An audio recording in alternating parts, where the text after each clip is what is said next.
Hey ladies and gents, it's True Brilliance back with a video, and this is just going to be kind of like an update video for you guys. Just kind of, we got to talk about this retro energy, child, because it's going cray right now. For me, I've just been feeling really out of whack lately. My energy is, well, for everybody, the energy is going backwards right now. So I'm definitely not feeling the energy of moving forward in life. I'm kind of in this crazy, wild, chaotic space of energy where a lot of things are just coming back to stare me in the face, and I'm thinking about a lot of things from the past.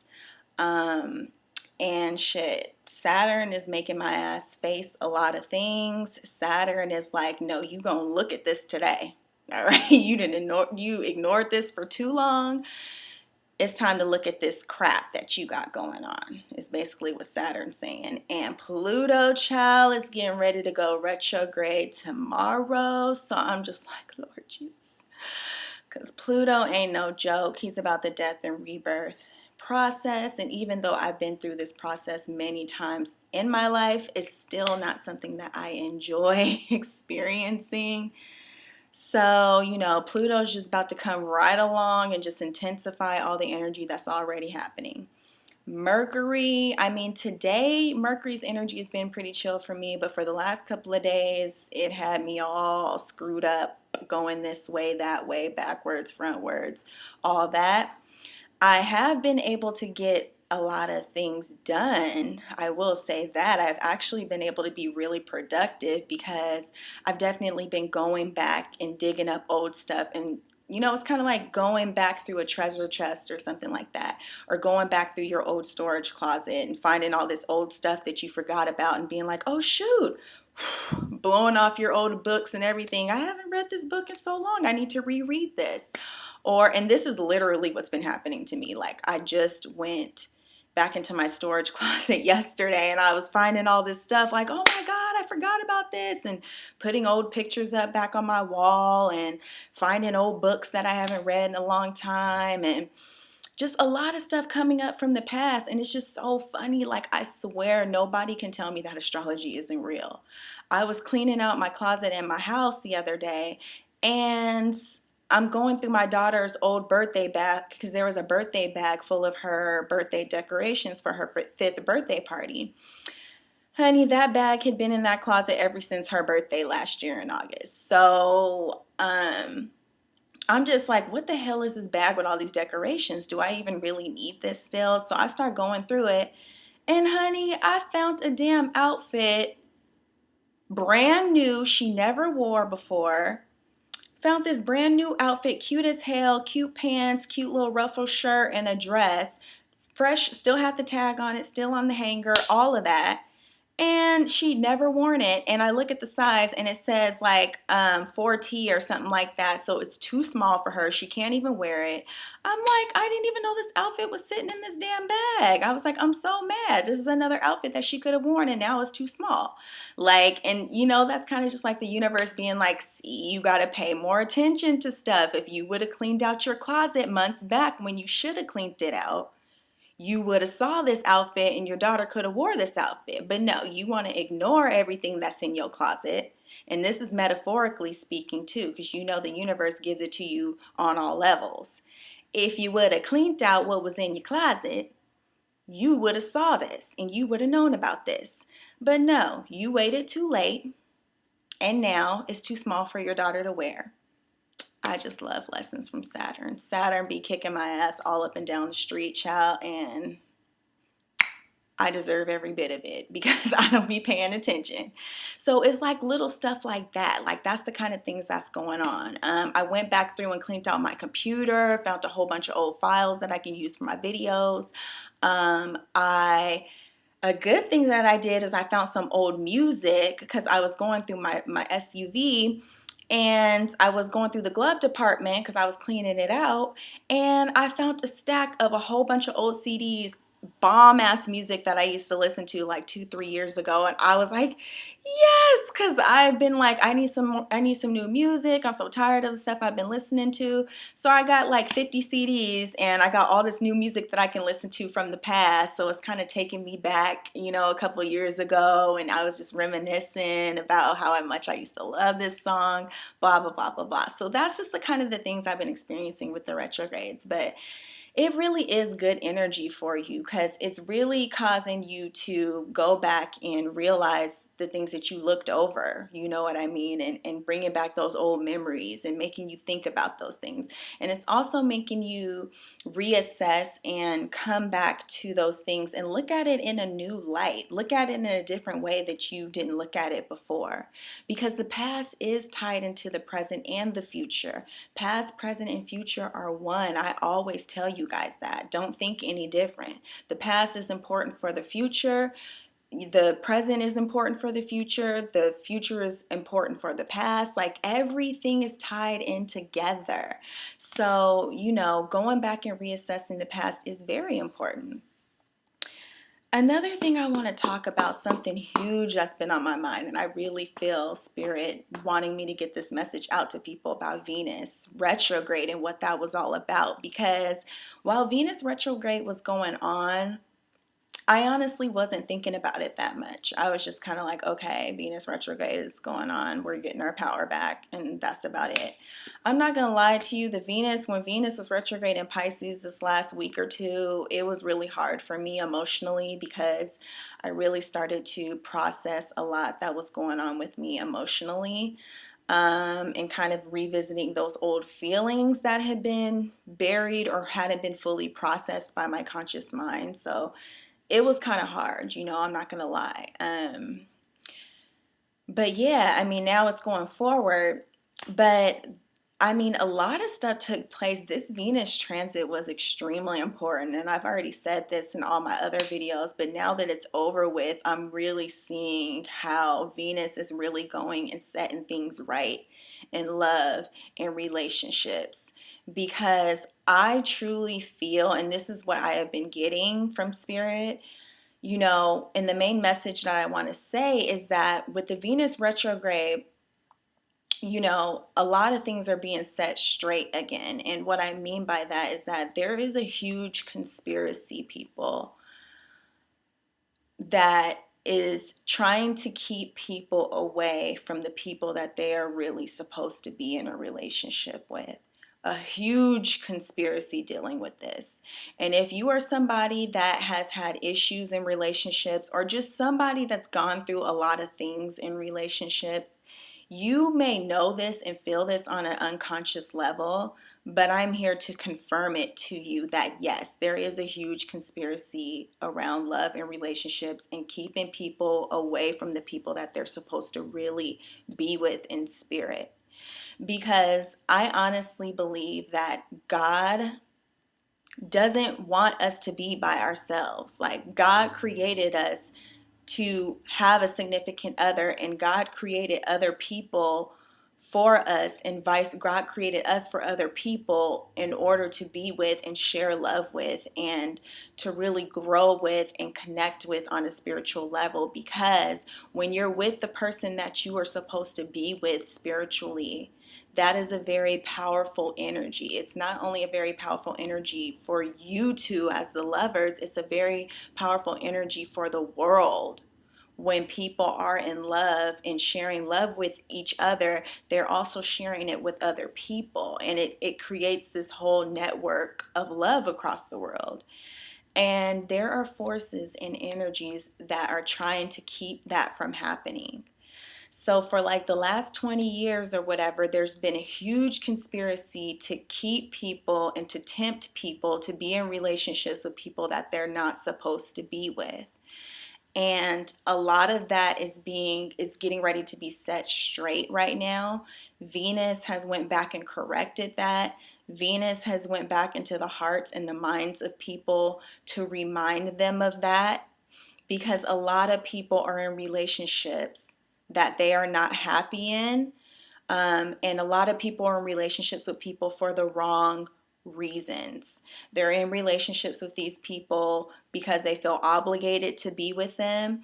They're in relationships with these people for the children or to keep the family together. They're in the relationship with these people just simply because they don't want to hurt the other person, but them themselves, they are not happy inside. And I will always tell you guys, don't ever stay in a relationship with anyone other than the reason that you 100% want to be there. All right? They feed you, they force feed you this bullshit that you're supposed to sacrifice your happiness to be in a relationship with somebody just because it's the right thing to do. No, the right thing to do is to follow your heart and do what you know is right in your heart, and to honor your feelings as a human being, because when you honor your feelings and your intuition, that is honoring God. If you don't feel right inside, if you don't feel happy inside, that is God's way of telling you to get out. It does not matter if you're looking at it like I'm staying for the children. You're really not doing anything for the children by staying in that relationship that you don't want to be in. You're making it worse because, in all honesty, children know when their parents are not happy. Children know and can feel when their parents are not happy. So what's more important, having two happy parents that may not be together, but they are both loving on their children and being there for their children in the way that they are supposed to be there for them, or two people staying together that are miserable together, but putting on this happy front in front of the children, like the children can't sense the vibration and sense the negative energy in the air. They know. Like I told you guys in my last video, I'm a child of divorce. I know the last couple of years of my parents being together, they were not happy together, and it affected me on a very emotional level. I knew everything that was going on between them. Just because they tried to put on a smile in front of my face, I knew what was really going on behind closed doors. I was a very intuitive child. And that energy affects the child. You can't hide anything energetically from a child. They're going to feel it regardless. What that child needs is two happy parents, whether that's them being together or not. My parents have been divorced for almost 15 years now, and do you know what? They're like best friends now. We go over to my dad's house, we have Sunday dinner, we watch movies, we dance, we have fun, we chop it up. My parents laugh like old buddies back in the day, talk about back when they were dating and how crazy and fun they were and how much they used to party and have a good time. And that warms my heart. That makes me feel so good to see my parents being friends.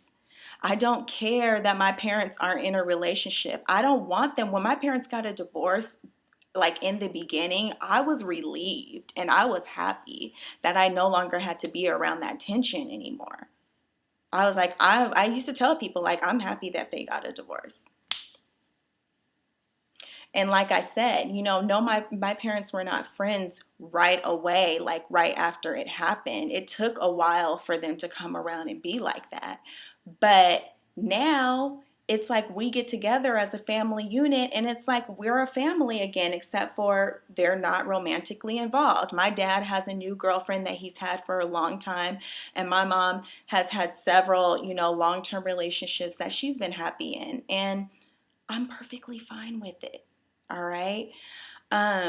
But yeah, I noticed during the Venus retrograde, and now that Venus is going direct, there's a lot of breakups happening, a lot of divorces being filed. And, I never want to be like good, that somebody's getting a divorce, because it's not an easy thing to get a divorce and it's not something to play with. It's very, very serious. But that's also why I promote not getting married unless you really, really, really are ready to get married.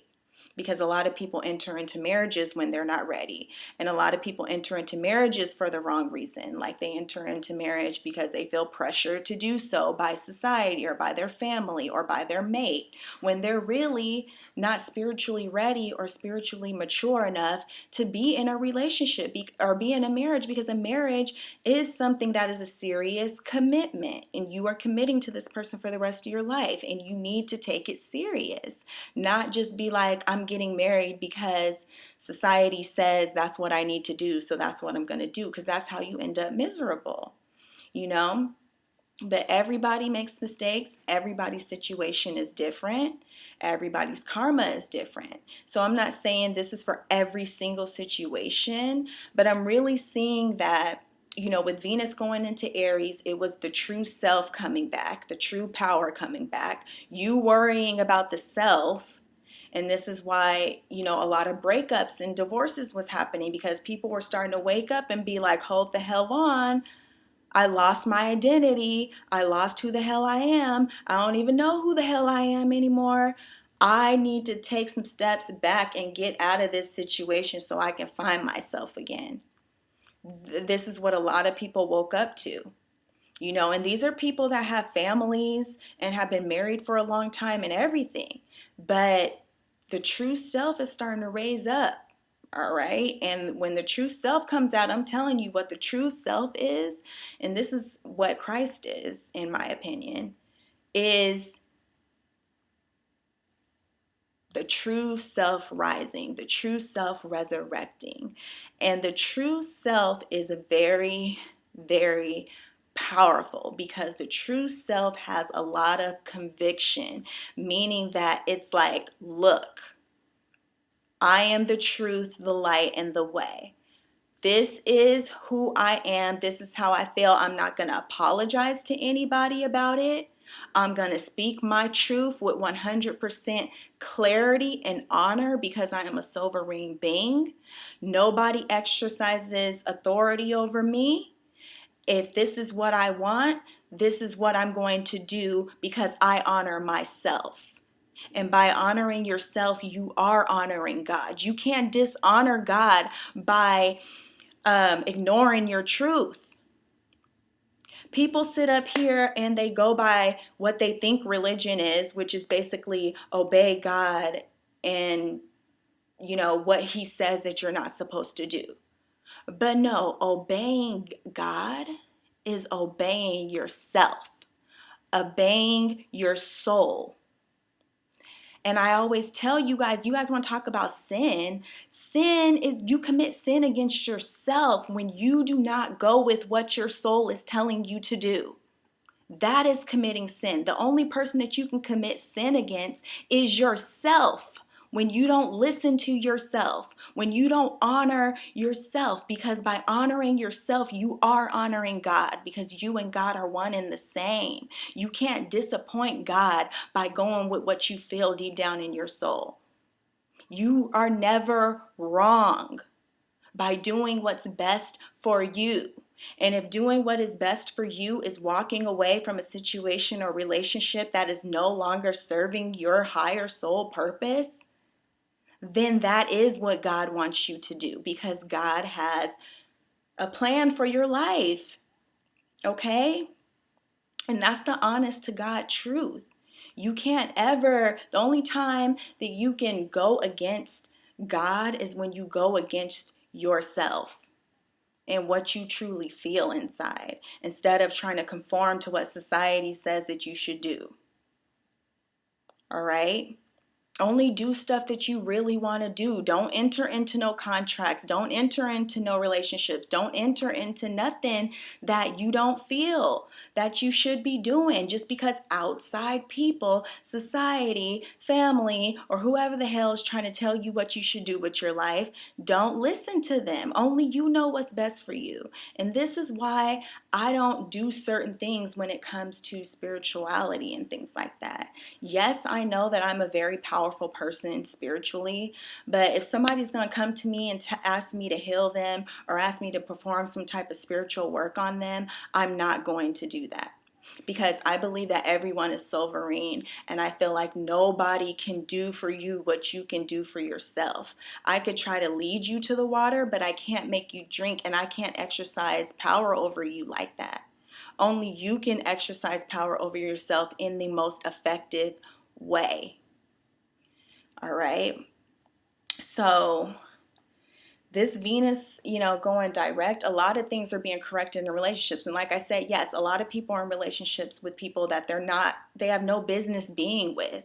They're with people for all of the wrong reasons. A lot of them have been brainwashed into being with certain people because of the media and what, people are putting out there as what the cool thing is to do or whatever, but they're not with the person that matches their soul. You know what I mean? They're not with the person that they're equally yoked with. And you guys know what equally yoked is. It's like being with somebody that matches your mind, body, spirit, soul, all of that together. Like somebody that lines up with everything with you. And so, like I said, it's a conspiracy. It is a conspiracy putting people together with people that they're not supposed to be with. It's like a dirty trick that's being played on human beings and has been being played on them for a long time, because there's certain forces and things that does not want you to be with the person that you're supposed to be with, because like I said, that's a very powerful energy when two souls are one and are working together like that under love and with God involved. You're unstoppable at that level. And you're creating a lot of love in the world. And you're also reproducing a lot of love in the world. And that's not good for what certain agendas are. You know what I mean? So, and then also with Jupiter being in Libra, this is another thing that, like I said, the balancing of the scales and everything's being set right. This is representing justice, because Libra represents justice in the scales, and Jupiter is bringing a lot of luck to that. So I already said in one of my previous videos that the balancing of the masculine and the feminine, people getting their karma and stuff when it comes to relationships, and people just getting their karma, period, is really happening right now. It's time for change. We're not doing things the way that we used to do them before.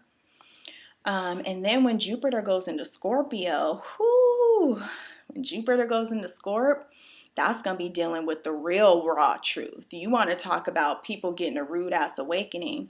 When Jupiter goes into Scorpio, no falsity is going to be able to exist when Jupiter goes into Scorpio, because the real truth is really about to be exposed, and people are not going to be able to deny. People aren't going to be able to uphold their lies anymore when Jupiter goes into Scorpio, and that's happening in October. Then on top of that, Saturn's about to go into Capricorn, and I'm going to do a whole nother video about when Saturn comes home, because Saturn is the taskmaker. Saturn is the big boss. Saturn is the dark mother, the dark father, and she don't play. All right. She's like, I call Saturn's like the black parent for me. You know what I mean? Like, he's about to come, or she, whatever, is about to come home, and everybody's ass is going to get ripped a new one if they're not living in their authentic self. And if their life isn't based on authenticity, if you're living a lie, everything is about to fucking crumble for you when Saturn comes into Capricorn. Your whole life is going to be torn into shambles, because Saturn hates fakeness. Saturn cannot stand anything or anybody that's fake and living on a fake foundation. Saturn wants you to be authentic to yourself and authentic to your soul. And anything that you're doing that's